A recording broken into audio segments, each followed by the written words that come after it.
अच्छा स्टूडेंट्स, इस वीडियो में हम लोग एक कंट्रोल अकाउंट का सवाल देखते हैं और ये जो क्वेश्चन हम कर रहे हैं ये ए लेवल्स के पास पेपर्स का मई 2008 का पेपर 2 क्वेश्चन नंबर 2 है। ठीक है, मई 2008 पेपर नंबर 2 क्वेश्चन नंबर 2 और टॉपिक है हमारा कंट्रोल अकाउंट्स। ठीक है, सवाल पढ़ते हैं। सवाल में लिखा हुआ है JR's sales ledger control account balances at 1st of March 2008 were as follows: debit 340600, credit 1960। अच्छा, इस सवाल में हमें सेल्स लेजर कंट्रोल अकाउंट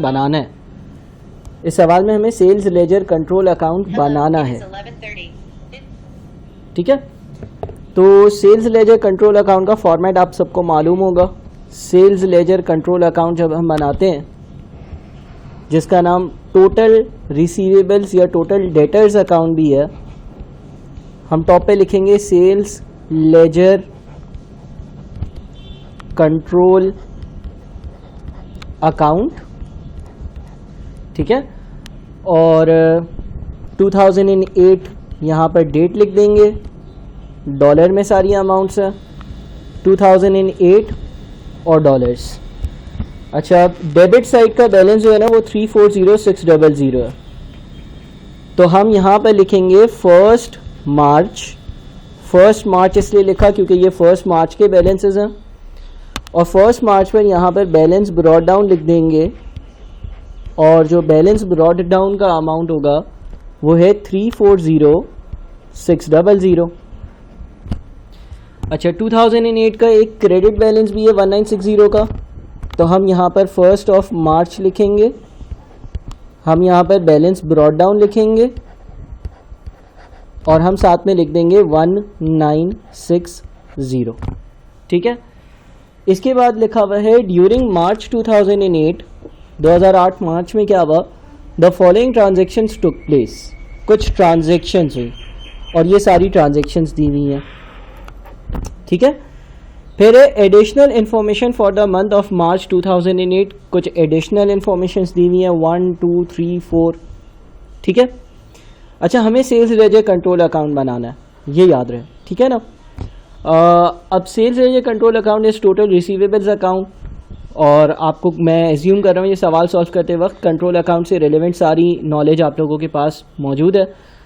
तो हम एक एक करके चीज़ें देखते हैं। सबसे पहले है क्रेडिट सेल्स, और वो है 295,000। अच्छा, क्रेडिट सेल्स की डबल एंट्री क्या पास करी जाती है? क्रेडिट सेल्स की जब हम डबल एंट्री पास करते हैं तो हम अकाउंट्स रिसीवेबल को डेबिट करते हैं 295,000, और हम सेल्स को क्रेडिट करते हैं 295,000 से। अच्छा, जो हमारा सेल्स लेजर कंट्रोल अकाउंट होता है वो टोटल रिसीवेबल्स अकाउंट होता है, एक तरह से रिसीवेबल्स का ही अकाउंट होता है। तो ये जो आपने अकाउंट रिसीवेबल को डेबिट किया है ना, यही काम आप यहाँ पर भी करोगे, यानी कि इस कंट्रोल अकाउंट में आप यहाँ पे लिख दोगे 31st of March, यहाँ पे लिखोगे क्रेडिट सेल्स और आप लिख दोगे 295,000। इसके बाद है कैश सेल्स 219,750 की। कैश सेल्स की एंट्री क्या पास होती है? कैश सेल्स की एंट्री पास होगी कैश डेबिट 219,750, बिकॉज आपके पास कैश आया होगा, और सेल्स क्रेडिट होगा 219,750 से। इसका मतलब ये हो गया कि कैश सेल्स की वजह से रिसीवेबल्स के अकाउंट पर कोई हिट नहीं पड़ती है। रिसीवेबल्स डेबिट या क्रेडिट नहीं होता तो वो इस सेल्स लेजर कंट्रोल अकाउंट में नहीं आएगा। ठीक है ना, कभी भी कैश सेल्स वाली चीज़ सेल्स लेजर कंट्रोल अकाउंट में नहीं लिखी जाती। उसके बाद अगली चीज़ है sales returns from credit customers 6480। Sales return का मतलब ये होता है कि किसी ने आपसे चीज़ें ख़रीदी थी लेकिन वो फिर उसने वापस कर दी बिकॉज उसको पसंद नहीं आई, उसमें डिफेक्ट था या कोई भी रीज़न हो सकती है। जब आप सेल्स करते हो तो आप अकाउंट्स रिसीवेबल्स को डेबिट करते हो और सेल्स को क्रेडिट करते हो, लेकिन जब सेल्स रिटर्न होती है, यानी कि चीज़ें वापस आ जाती हैं अगर वो सही ना हो, तो फिर एंट्री पास होती है सेल्स रिटर्न डेबिट, यानी कि सेल्स रिटर्न डेबिट 6480 और अकाउंट्स रिसीवेबल्स क्रेडिट 6480। तो अगर मैं इस एंट्री को पास करूंगा तो वो मेरी बुक्स में बिल्कुल पास होगी, और मैं यहाँ पे लिख दूंगा 31 ऑफ मार्च और सेल्स रिटर्न, और मैं साथ में लिख दूंगा 6480। ठीक है। अच्छा, उसके बाद अगली एंट्री पर आते हैं, रिसिप्ट्स फ्रॉम डेटर्स 238600। 238600 इतने पैसे जो है ना वो आपने रिसीव किए डेटर्स से, रिसीवेबल से पैसे रिसीव है। ठीक है। अच्छा, अब जब आप पैसे रिसीव करोगे तो उसकी एंट्री क्या पास होती है? अगर मैं रिसीवेबल से पैसे रिसीव कर रहा हूं तो बैंक तो डेबिट होगा, बिकॉज बैंक में पैसे आए होंगे, और बैंक डेबिट हो जाएगा 238600 से, और जो अकाउंट्स रिसीवेबल का अकाउंट होगा वो क्रेडिट हो जाएगा 238600 से।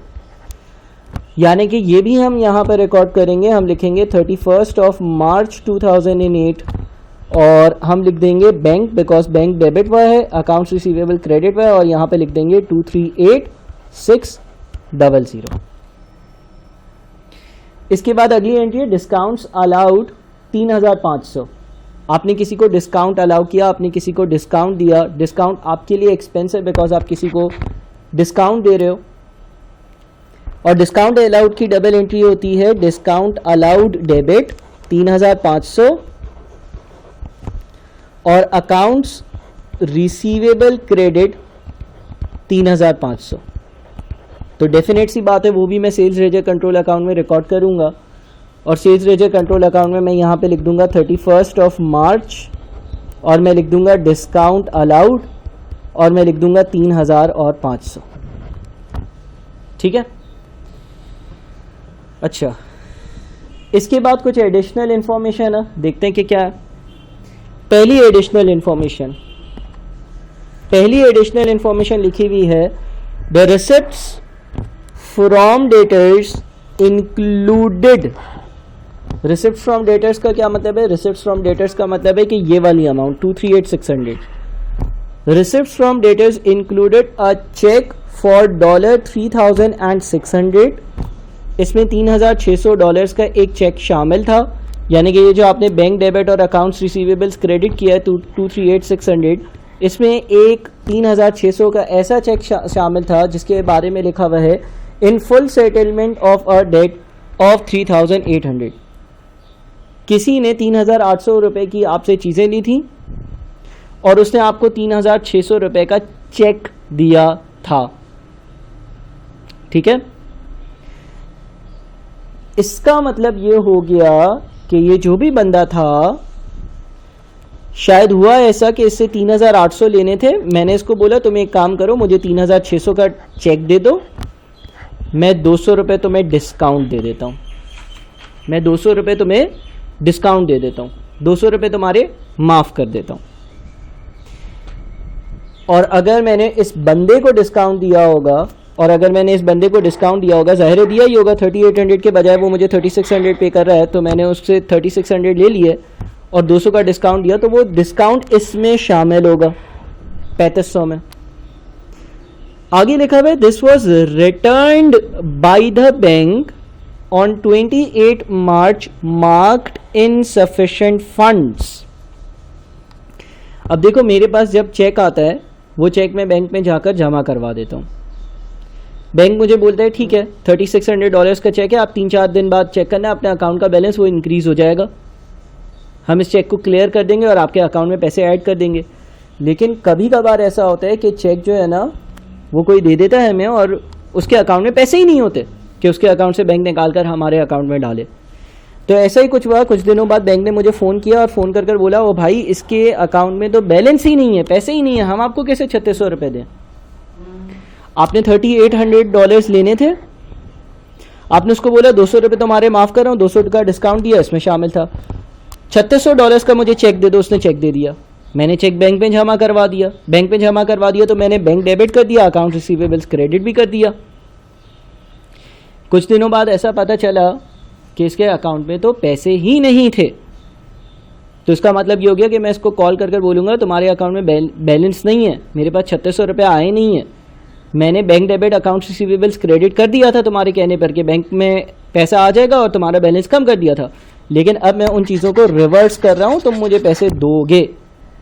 तो अब रिवर्स कैसे करते हैं चीज़ें? जब बैंक में पैसा आता है, जब अकाउंट रिसीवेबल पैसा देता है तो बैंक डेबिट होता है और अकाउंट्स रिसीवेबल्स क्या होता है, अकाउंट्स रिसीवेबल्स जो है वो क्रेडिट हो जाता है। लेकिन जब मुझे ये पता चल जाए कि ये जो bank debit accounts receivables credit किया था ये तो उसूलन पैसा ही नहीं था और मेरे बैंक अकाउंट में कभी आएगा ही नहीं, तो मैं इसको रिवर्स करने के लिए अब अकाउंट्स रिसीवेबल्स को डेबिट कर देता हूँ, उसका बैलेंस वापस से इंक्रीज कर देता हूँ कि तुमने मुझे ये पैसे देने हैं, और बैंक को क्रेडिट कर देता हूँ, मेरी बुक्स में जो बैंक का बैलेंस होता है वो मैं वापस से डिक्रीज कर देता हूँ। ठीक है, इसी तरह से डिस्काउंट पर भी होगा। मैंने इसको डिस्काउंट दिया हुआ था, अब मैं बोलूँगा वो भाई कौन सा डिस्काउंट, कोई डिस्काउंट नहीं, अकाउंट्स रिसीवेबल्स डेबिट कर दूंगा 200 से और डिस्काउंट अलाउड दोबारा से क्रेडिट कर दूंगा 200 से। ये जो डिस्काउंट दिया था ये तो अब इसको देना ही नहीं है मुझे, मैंने तो इसको इसलिए डिस्काउंट दिया था, ये मुझे पैसे पे कर रहा है, मैंने बोला चलो 3800 के बजाय 3600 कर दो, 200 का डिस्काउंट, लेकिन अब मैं उससे पूरे 3800 मांगूंगा। और अब मैं एंट्री क्या पास करूंगा, अकाउंट्स रिसीवेबल डेबिट, यहाँ पे लिखता हूँ 3600, बैंक क्रेडिट 3600। एक तो आपकी ये एंट्री हो गई, और इस एंट्री की वजह से अब मैं यहाँ पे लिखूँगा 31 मार्च और मैं लिखूँगा बैंक और मैं लिखूँगा 3600। दूसरी एंट्री ये वाली अकाउंट्स रिसीवेबल्स डेबिट और डिस्काउंट अलाउड क्रेडिट, यानी कि जो डिस्काउंट दिया था वो भी रिवर्स करना होगा। रिवर्स करने का मतलब है अब मुझे डिस्काउंट अलाउड यहाँ पर रिकॉर्ड करना पड़ेगा।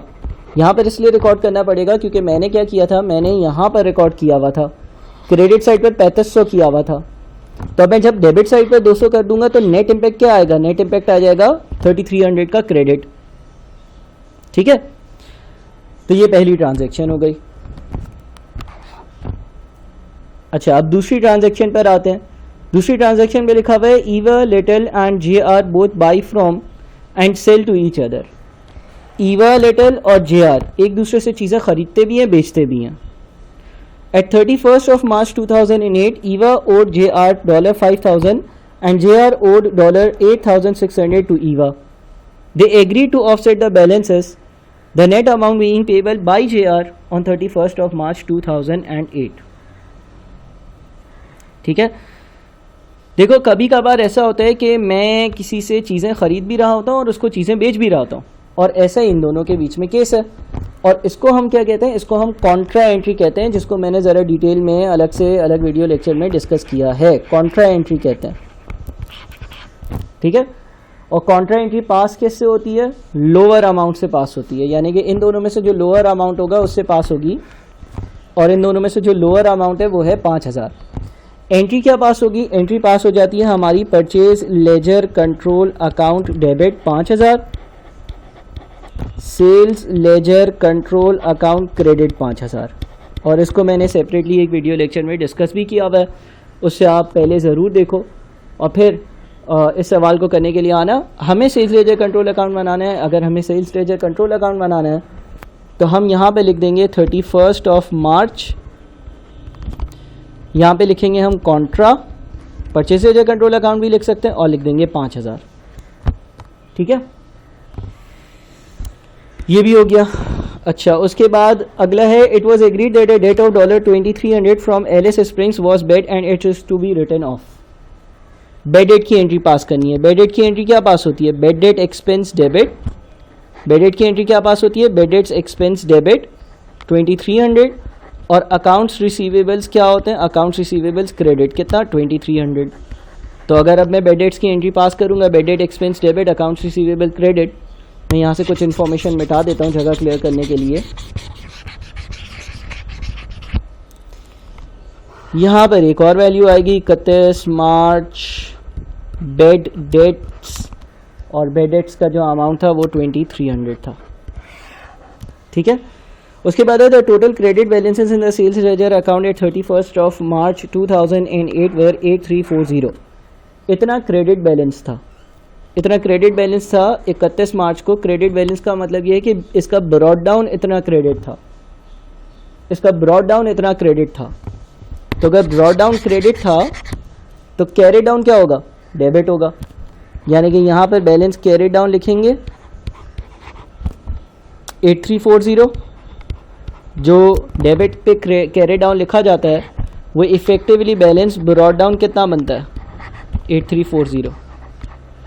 ठीक है, अब इस अकाउंट को हम बैलेंस कर लेते हैं। अच्छा जी, अब हम करते हैं अपना डेबिट साइड का टोटल। अगर करें 340600 प्लस 295000 प्लस 3600 प्लस 200 प्लस 8340, ये बन जाता है आपका 647740। 647740 647740। इसमें से हम 1960 माइनस करते हैं, 6480 माइनस करते हैं, 238600 माइनस करते हैं, 3500 माइनस करते हैं, 5000 माइनस करते हैं और 2300 माइनस करते हैं, 389900। बैलेंस कैरिड डाउन आ जाएगा हमारा 389900 और यही बैलेंस ब्रॉड डाउन भी होगा। बैलेंस ब्रॉड डाउन लिखने की जगह नहीं है, यहाँ पे लिख देता हूँ बैलेंस ब्रॉड डाउन, और वो आना चाहिए 389900। ठीक है ना। अच्छा, तो ये तो एक पार्ट सॉल्व हो गया हमारा। ठीक है, दूसरा पार्ट जो इस सवाल का था